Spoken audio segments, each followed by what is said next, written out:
Dalam rapat terbatas bersama kepala daerah seluruh Indonesia, Presiden Joko Widodo memberikan sejumlah arahan terkait pengendalian dan pencegahan penyebaran kasus COVID-19 pasca libur Lebaran. Peningkatan kasus penularan COVID-19 yang terjadi selepas masa libur panjang dalam beberapa kesempatan sebelumnya menjadi sebuah pengalaman dan pembelajaran bagi seluruh pihak untuk menjaga kewaspadaan.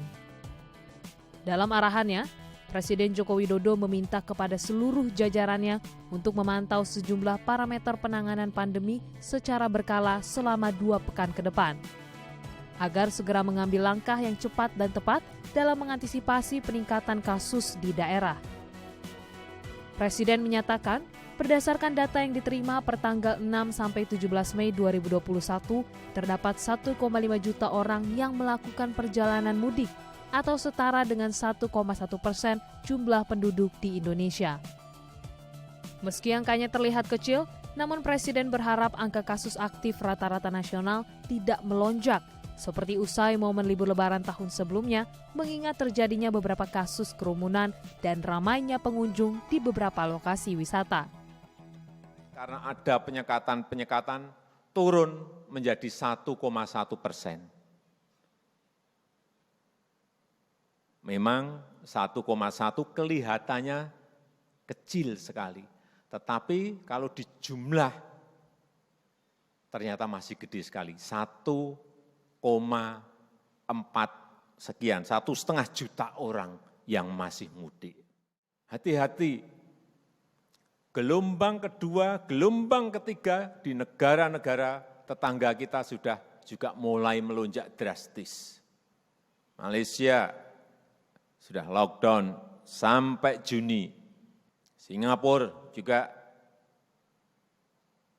sudah lockdown sejak Mei dan semakin ketat pada minggu-minggu kemarin.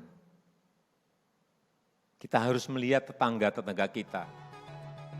Presiden mencermati masih terdapat kenaikan angka kasus penularan di 15 provinsi seperti Aceh, Sumatera Utara, Sumatera Barat, Riau, Jambi, Bangka Belitung, DKI Jakarta, Maluku, Banten, Nusa Tenggara Barat, Maluku Utara, Kalimantan Tengah, Sulawesi Tengah, Sulawesi Selatan, dan Gorontalo. Kepala negara juga menyampaikan, saat ini tingkat keterisian rumah sakit secara nasional telah berada di angka 29%, yang menggambarkan bahwa jumlah pasien yang membutuhkan perawatan di rumah sakit dalam kondisi menurun. Namun Presiden memberikan catatan, masih terdapat beberapa provinsi dengan tingkat keterisian rumah sakit di atas 50%, yakni Sumatera Utara sebesar 56%, Kepulauan Riau 53%, dan Riau 52%. Berdasarkan hasil evaluasi pengendalian pandemi di berbagai daerah, Kepala Negara meminta gubernur, bupati, serta wali kota untuk terus memantau penerapan protokol kesehatan secara ketat, tidak tergesa-gesa membuka tempat wisata yang memicu kerumunan, dan melakukan pelacakan kasus secara masif dengan testing, tracing, dan treatment. Kemudian terakhir dari WHO menyampaikan bahwa indikator pengendalian pandemi COVID, terutama bagian kita, ini indikator kapasitas respons. Ini penting sekali. Yang berkaitan terutama pemerintah pusat dan pemerintah daerah, ini harus bersama-sama urusan yang berkaitan dengan testing. Semakin banyak, semakin baik. Kemudian yang kedua berkaitan dengan tracing. Ini hati-hati.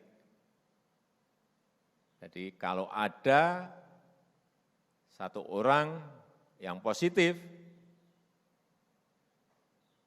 dan itu harus dilacak betul.